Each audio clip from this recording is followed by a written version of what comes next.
स्वागत है। हमारे साथ ब्लॉक समिति मेंबर शमशाद अली मौजूद हैं। जानते हैं उनसे कि वो क्या कहना चाहेंगे। कांग्रेस पार्टी को समर्थित हैं। और नमस्कार जी, मेरा नाम शमशाद अली है। सरस्वती नगर वार्ड नंबर 3 से ब्लॉक समिति मेंबर हूँ। और हमारा ये सुझाव है कि हम कांग्रेसी थे और कांग्रेसी हैं और कांग्रेसी रहेंगे। ये हमें सब कुछ इलेक्शन कराने के श्रेय किया था। जी, आपका शुभ नाम? प्रवीण कुमार सर। आप क्या कहना चाहेंगे? आप जो गए थे उधर बीजेपी में, किस लिए गए थे? सर इसलिए गए थे कि इलेक्शन हो जाए हमारा जी, और हम पहले भी कांग्रेस थे और अब भी कांग्रेसी हैं। और विंदर भाई भी जो चेयरमैन बने हैं वो भी कांग्रेस थे और अब भी कांग्रेस है। वो वाइस चेयरमैन भी हैं जी, वो भी कांग्रेसी हैं। मुस्तफा से जुल्फी, आप कौन से उनका धन्यवाद करते हैं जी बहुत बहुत। मेरी सिर्फ यही वो है जी कि हम हमेशा कांग्रेस रहेंगे और कांग्रेसी हैं। मैं तो जन्म जाति कांग्रेस हूँ भाई। मैं तो विदाई जी का चल रहा हूँ, विदाई जी के चरणों में रहूँगा। अच्छा, जो आपके जो ब्लॉक समिति के जो चेयरमैन बने हैं वो भी कांग्रेस और वाइस चेयरमैन बने हैं, उनके बारे में कुछ कहेंगे आप? दोनों ही कांग्रेस। कोई विवाद था कि वो भाजपा में चले गए थे? कोई विवाद नहीं है, कोई उलझन नहीं है, कोई कुछ नहीं है। सब कांग्रेसी थे, कांग्रेसी हैं। एक ग्रुप है, एक ही सबका नेता है, एक ही सबका परिवार है। सब कांग्रेसी थे, कांग्रेसी हैं, कांग्रेसी ही रहेंगे। जी, आपका शुभ नाम? जी, प्रवीण राणा जगाधरी से बिलोंग करता हूँ और कांग्रेस पार्टी से हूँ। मैं बीजेपी पार्टी के चाल और चरित्र के बारे में बताना चाहूँगा कि जो हमारा ब्लॉक समिति सरस्वती नगर से इलेक्शन होना था, वो फर्स्ट इलेक्शन बीजेपी ने अपने हथकंडों से उसे पोस्टपोन करा दिया था। फिर सेकंड टाइम भी हमारे पास 14 मेंबर सरस्वती नगर में थे ब्लॉक के। हम अपने चेयरमैन बनाने के लिए तैयार थे। फिर उन्होंने अन मौके पे उसको पोस्टपोन करा दिया। फिर क्या हुआ कि हमारे जो चेयरमैन पद के उम्मीदवार थे और हमारे मेंबर थे, उनको बीजेपी ने बरगलाना शुरू कर दिया और बरगला के उनको ये आश्वासन दिया कि आप हमारे पास बीजेपी ज्वाइन कर लो तो हम आपके इलेक्शन करा देंगे।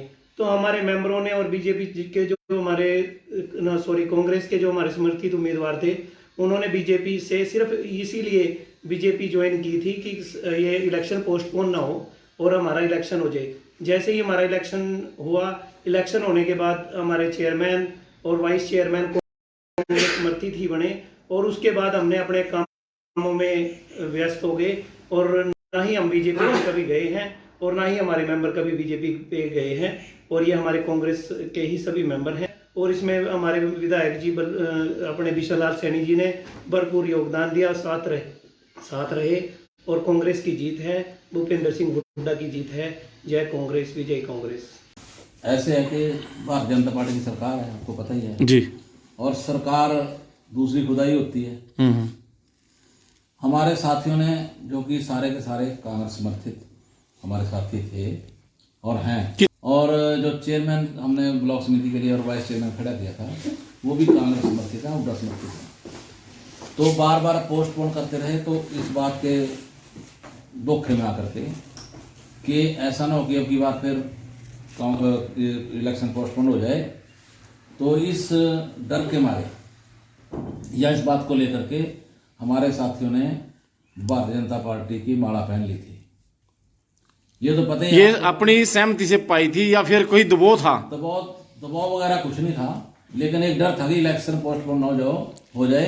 भाई ये मतलब कि भारतीय जनता पार्टी वाले जो थे वो, क्योंकि बार बार कहीं सुनने में ये भी है करवा रहे थे, लेकिन हमारे साथ में जो क्यों ना इनका धोखा दिया जाए। इनकी चाल को इन्हीं की चाल से मारे। आपने भी इनको मात दी? तो इनको मात देने के लिए हमारे साथी इनके पास चले गए और इनकी माला एक दिन के लिए पहन ली। अगले दिन चुनाव था, चुनाव हो गया, इन्होंने पोस्टपोन नहीं कराया कि हमारा बीजेपी का बनेगा, जबकि ऐसा कुछ नहीं था। जो वहाँ से सरस्वती नगर से जो चेयरमैन बना है ब्लॉक समिति का, उसके पास पहले भी 14 मेंबर थे, तो उसने चेयरमैन बनना था, लेकिन वो फिर सर्वसम्मति से बन गया। लेकिन ये कहना कि बीजेपी का बना है, ऐसा कुछ नहीं है। वो कांग्रेस का ही है और कांग्रेस का ही रहेगा। इसमें कहीं ना जो बीजेपी का बना, जो वाइस चेयरमैन बना है, वो भी हमारा कांग्रेस समर्थित है और कांग्रेस का ही है। मतलब इसमें भारतीय जनता पार्टी ने सारे कंडे अपनाए, लेकिन कामयाब नहीं हो पाई थी। वो फिर उनको बता करके कि हम चुनाव तभी कराएंगे, तो पहले तुम हमारी पार्टी में लड़ो, हमारी पार्टी के अंदर मिल जाओ। ये इस बात को लेकर के कि चलो एक दिन के लिए मिल जाते हैं, कहीं ना कहीं वो एक दिन के पार्टियां लिए गए पार्टी में, दूसरे दिन के लिए नहीं, वो आकर के दोबारा फिर हमारे पास आगे मिटे। राहुल की यात्रा निकली है, इससे तो कार्यकर्ताओं के अंदर और ज़्यादा जोश आ गया है, इतना जोश आ गया है कि अब तो बच्चा बच्चा कांग्रेस का ही नाम लेने लगा है। आने वाली सरकार कांग्रेस की बनेगी। भारतीय जनता पार्टी का तो मैं यहाँ तक कह सकता हूँ शायद खट्टर साहब को भी तीसरी बार विधानसभा में पहुँचने का मौका ना मिले, हो सकता है कि उसको भी मौका ना मिले, और अगर वो मौका लेना चाहता है तो उसको करनाल की सीट छोड़नी पड़ेगी, कहीं और से इलेक्शन लड़ना पड़ेगा, यहाँ तक की पोजीशन है। तो इसलिए राहुल गांधी जी की जो यात्रा है वो इतनी कामयाब है, लोग इतने सड़कों पर खड़े होकर कोई फूल माले बरसा रहा है, कोई नारे लगा रहा है, कोई राहुल गांधी को देख करके खुश हो रहा है, कोई अपनी बात रख रहा है।